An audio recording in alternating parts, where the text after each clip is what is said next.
ಹಾವೇರಿಯಲ್ಲಿ ಸಚಿವ ಸಿಎಸ್ ಶಿವಳ್ಳಿ ಅವರು ಒಂದು ಹೇಳಿಕೆಯನ್ನ ಕೊಟ್ಟಿದ್ದಾರೆ. ಸಮ್ಮಿಶ್ರ ಸರ್ಕಾರ ಬೀಳಿಸೋದು ಅಂತ ಅಂದ್ರೆ ಅದೇನು ಹುಡುಗಾಟಿಕೆ ಅಲ್ಲ. ಸರ್ಕಾರ ಅಸ್ತಿತ್ವಕ್ಕೆ ಬಂದಾಗಿನಿಂದನೂ ಕೂಡ ಬಿಜೆಪಿಯವರು ಹೀಗೆ ಹೇಳ್ತಾ ಇದ್ದಾರೆ. ಸರ್ಕಾರ ಬೀಳುತ್ತೆ ಅಂತ ಹೇಳಿ ಅವರೆಲ್ಲ ಸಮಾಧಾನ ಮಾಡ್ಕೊಳ್ತಾ ಇದ್ದಾರೆ. ನಮ್ಮವರು ಯಾರು ಎಲ್ಲೂ ಹೋಗಲ್ಲ.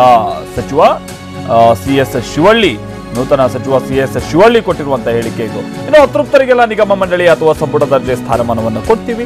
ಲೋಕಸಭಾ ಚುನಾವಣೆ ನಂತರ ಅಸಮಾಧಾನ ಮುಂದುವರೆದ್ರೆ ಅತೃಪ್ತರನ್ನ ಸಂಪುಟದಲ್ಲಿ ಸೇರಿಸಿಕೊಳ್ಳುವಂತ ಕೆಲಸವನ್ನ ಮಾಡಲಾಗುತ್ತೆ. ಹಾಗೆ ನನ್ನ ವಿಚಾರಕ್ಕೆ ಬರೋದಾದ್ರೆ ನಾನು ಇಂಥದ್ದೇ ಖಾತೆ ಕೊಡಿ ಅಂತ ಹೈಕಮಾಂಡ್ ಅನ್ನ ಕೇಳಿಲ್ಲ. ಯಾವುದೇ ಖಾತೆ ಕೊಟ್ಟರು ಸರಿ, ಅದನ್ನ ನಿಭಾಯಿಸ್ತೀನಿ ಅಂತ ಸಚಿವ ಸಿಎಸ್ ಶಿವಳ್ಳಿ ಹೇಳಿದ್ದಾರೆ. ಹಾಗೆ ಖಾತೆ ಹಂಚಿಕೆ ವಿಚಾರದಲ್ಲಿ ಭಿನ್ನಾಭಿಪ್ರಾಯ ಸಹಜ. ಎಐಸಿಸಿ ಅಧ್ಯಕ್ಷ ರಾಹುಲ್ ಗಾಂಧಿ ತೀರ್ಮಾನವೇ ಅಂತಿಮ.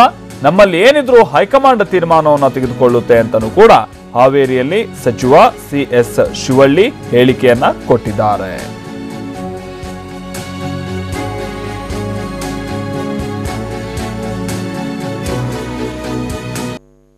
ಏನ್ ಹೇಳಿದ್ದಾರೆ ನೂತನ ಸಚಿವ ಸಿಎಸ್ ಶಿವಳ್ಳಿ ಅವರು, ಗಮನಿಸೋಣ ಬನ್ನಿ.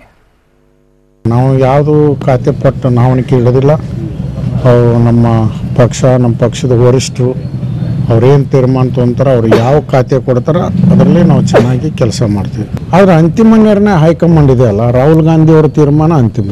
24 ಗಂಟೆ ಸರ್ಕಾರಕ್ಕೆ ಇಡುತ್ತೆ ಅಂತೇಳಿ ನಾವು ಎಂದ ಆಯ್ಕೆ ಆಗ್ಯಾವಿ, ಎಂದ ಸರ್ಕಾರ ರಚನೆ ಅಂದ್ರಿಂದ ಅವ್ರು ಪ್ರಾರಂಭ ಮಾಡ್ಯಾರ. 6 ತಿಂಗಳಾಯಿತು. ಅದನ್ನು ಹೇಳ್ತಾ ಇದ್ದಾರೆ, ಸರ್ಕಾರ ನಾಳೆ ಹೋಗುತ್ತೆ, ನಾಡ್ದು ಹೋಗುತ್ತೆ, 24. ಹಂಗೆ ಏನು ಹುಡುಗಾಟಿಕೆ ಅಲ್ಲ. ಸರ್ಕಾರ ಶಾಸಕರು ಕೂಡಿ ಬಹುಮತದ ಒಂದು ಸರ್ಕಾರ ರಚನೆ ಆಗಿದೆ, JDS ಕಾಂಗ್ರೆಸ್. ಸುಮ್ಮನೆ ಹಂಗೆ ಸರ್ಕಾರ ಬೀಳುತ್ತೆ. ಅದು ಅವರು ಹೇಳಿ ಸಮಾಧಾನ ಪಟ್ಕೊತಾರೆ ಅಷ್ಟೇ. ಯಾರು ಹೋಗಲ್ಲ. ಅತೃಪ್ತ ಇದ್ದರೆ ಅವ್ರಿಗೆ ಸ್ಥಾನಮಾನ ಕೊಡ್ತಾರೆ. ನಿಗಮ ಮಂಡಳಿ ಇದ್ದವು, ಸಂಪುಟ ದರ್ಜೆ ಸ್ಥಾನಮಾನಗಳಿದಾವು. ನಾವು ಯಾವುದು ಖಾತೆ ಪಟ್ಟು ನಾವಣಿಕೆ. ಪ್ರಭುಗೌಡ ಪಾಟೀಲ್ ನಮ್ಮ ಪ್ರತಿನಿಧಿ ಇದಕ್ಕೆ ಸಂಬಂಧಪಟ್ಟಂತೆ ಮತ್ತಷ್ಟು ಡೀಟೇಲ್ಸ್ ಅನ್ನ ಕೊಡ್ತಾರೆ. ಪ್ರಭುಗೌಡ, ಬಹುಶಃ ಸಿಎಸ್ ಶಿವಳ್ಳಿ ಅವರು ಸರ್ಕಾರದ ಬಳಿ ಇರುವಂತಹ ಸೂತ್ರಗಳು ಏನು ಅಥವಾ ಕಾಂಗ್ರೆಸ್ ಬಳಿ ಇರುವಂತಹ ಸೂತ್ರಗಳು ಏನು ಅಸಮಾಧಾನಿತರನ್ನ ಸಮಾಧಾನ ಪಡಿಸೋದಕ್ಕೆ ಅನ್ನುವಂಥ ನಿಟ್ಟಿನಲ್ಲಿ ಸ್ವಲ್ಪ ಗುಟ್ಟು ಬಿಚ್ಚಿಕೊಟ್ಟಿದ್ದಾರೆ ಅಂತ ಅನ್ಸುತ್ತೆ. ಏನೇನು ಹೇಳಿದ್ದಾರೆ?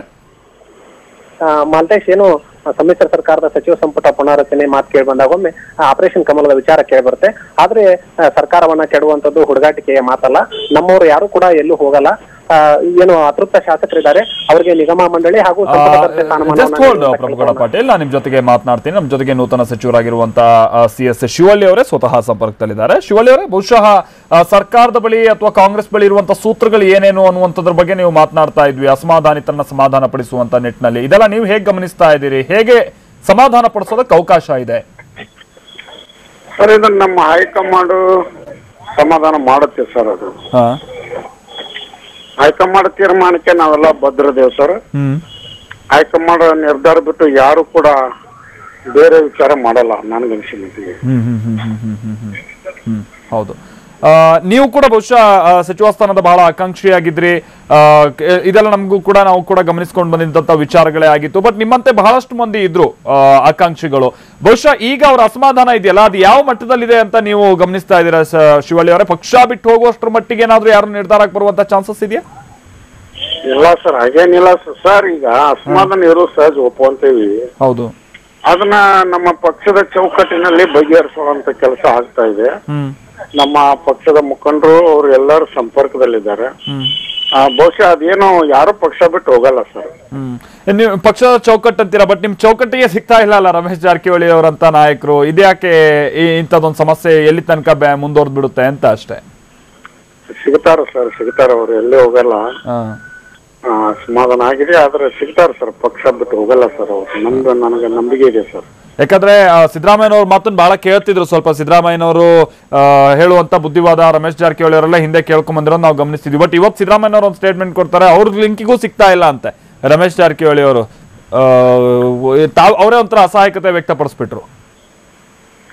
ಬಹುಶಃ ಹಂಗೇನ್ ಆಗಲ್ಲ ಸರ್, ಸಿಗ್ತಾರ ಸರ್. ಪಕ್ಷ ಬಿಟ್ಟು ಹೋಗಲ್ಲ ಸರ್ ಅವರು. ನಂಬಿಕೆ ಇದೆ ಸರ್ ನಮ್ಗೆ.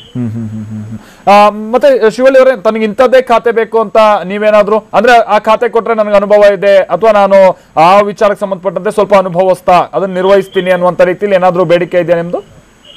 ಇಲ್ಲ ಸರ್, ಹಂಗೇನಿಲ್ಲ. ನನಗೆ ಯಾವುದೇ ಖಾತೆ ಕೊಟ್ಟರು ನಾನು ನಿಭಾಯಿಸ್ತೇನೆ ಸರ್ ಅದು. ಯಾಕಂದ್ರೆ ನಾವು ಕೇಳ್ಪಟ್ಟಿದ ಪ್ರಕಾರವಾಗಿ ಮುಜರಾಯಿ ಇಲಾಖೆ ಆಗಿರ್ಬೋದು ಅಥವಾ ಅಬಕಾರಿಗಿಂತ ಮುಜರಾಯಿ ಪ್ರಮುಖವಾಗಿ ಅದನ್ನ ತೆಗೆದುಕೊಳ್ಳೋಕೆ ಯಾರು ಇಂಟ್ರೆಸ್ಟ್ ಇಲ್ಲ ಅನ್ನುವಂತ ರೀತಿಯಲ್ಲೆಲ್ಲ ಹೇಳ್ತಾ ಇದ್ರು. ಬಟ್ ಶಿವಳ್ಳಿ ಅವರು ಯಾವ ಖಾತೆ ಕೊಟ್ಟರು ಹಾಗಾದ್ರೆ ನಿರ್ವಹಿಸ್ತಾರೆ.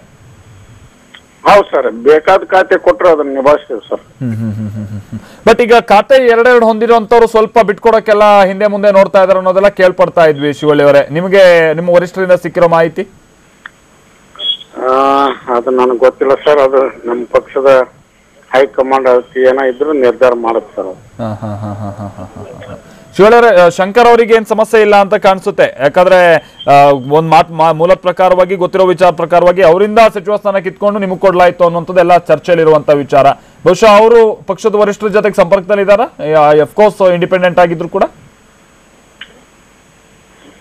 ಅದು ನನಗೆ ಗೊತ್ತಿಲ್ಲ ಸರ್. ಆದ್ರೆ ಮೋಸ್ಟ್ಲಿ ಅವರು ಪಕ್ಷದ ಮುಖಂಡ ಸಂಪರ್ಕದಲ್ಲಿ ಇದ್ದಾರೆ. ಅವರು ತಮ್ಮ ಬೆಂಬಲ ಹಿಂತೆಗೆದುಕೊಳ್ಳೋದು ಈ ತರದೇನು ನಡೆಯಲ್ಲ ಅಂತ ಕಾಣಿಸುತ್ತೆ, ನಿಮ್ಮ ಅನಿಸಿಕೆ ಅಂತ? ಅದೇನು ಕಾಣ್ತಾ ಇಲ್ಲ ಸರ್, ಹಂಗೇನಿಲ್ಲ. ಓಕೆ, ಯಾವ ಖಾತೆ ಹಂಚಿಕೆ ಆಗ್ಬೋದಂತ ಇದೇನಾದ್ರು ತಿಳಿದು ಬಂದಿದ್ಯಾ ಶಿವಳ್ಳಿ ಅವರೇ? ಇವತ್ತು ಕ್ಲಿಯರ್ ಆಗ್ಬೋದು ಸರ್. ಇವತ್ತು ರಾಹುಲ್ ಗಾಂಧಿ ಅವ್ರ ಬಳಿ ಹೋಗಿದೆಯಲ್ಲ ಪಟ್ಟಿ? ಇವತ್ತು ಆಗ್ಬೋದು ಸರ್, ಕ್ಲಿಯರ್ ಆಗ್ತದೆ ಸರ್. ನಿಮ್ಗೇನಾದ್ರು ಇಂಥದ್ ಖಾತೆ ಅಂತ ಏನಾದ್ರು ಆ ಪಟ್ಟಿಲಿ ಉಲ್ಲೇಖ ಆಗಿರೋದು ಇದೇನಾದ್ರು ಗೊತ್ತಾಗಿದ್ಯಾ? ಗೊತ್ತಾಗಲ್ಲ ಸರ್, ನನಗೂ ಇನ್ಫಾರ್ಮೇಶನ್ ಬಂದಿಲ್ಲ ಸರ್. ಬಂದಿಲ್ಲ ಸರ್. ಓಕೆ ಓಕೆ, ಧನ್ಯವಾದ ಶಿವಳ್ಳಿ ಅವರೇ ಟಿವಿ9 ಜೊತೆ ಮಾತನಾಡಿದ್ಕೆ.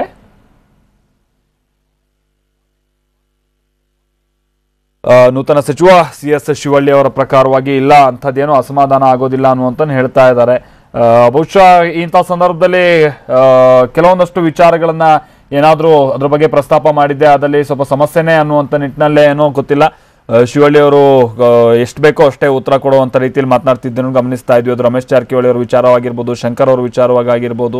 ಯಾಕಂದ್ರೆ ರಮೇಶ್ ಜಾರಕಿಹೊಳಿ ಅವರ ವಿಚಾರವಾಗಿ ಪಕ್ಷದ ಚೌಕಟ್ಟಲ್ಲಿ ಎಲ್ಲ ಸಮಸ್ಯೆ ಬಗೆಹರಿತೆ ಅಂತ ಅವ್ರು ಹೇಳ್ತಾ ಇದ್ರು ಕೂಡ. ಸಿದ್ದರಾಮಯ್ಯನವರು ಇನ್ಫ್ಯಾಕ್ಟ್ ಹೇಳ್ದಂಗೆ ನನಗೂ ಸಂಪರ್ಕಕ್ಕೆ ಸಿಕ್ಕಿಲ್ಲ ಅನ್ನುವಂಥ ದಾಟಿಯಲ್ಲೇ ಅವ್ರು ಹೇಳಿದ್ರು. ನೋಡ್ಬೇಕಿದೆ ಶಿವಳ್ಳಿ ಅವರು ಹೇಗೆ ಒಂದು ಭರವಸೆ ಇಟ್ಕೊಂಡಿದ್ದಾರೆ, ಅದೇ ರೀತಿಯಾಗಿ ಎಲ್ಲ ಸುಸೂತ್ರವಾಗಿ ನಡ್ಕೊಂಡು ಹೋಗುತ್ತಾ ಏನ್ ಕತೆ ಅಂತ.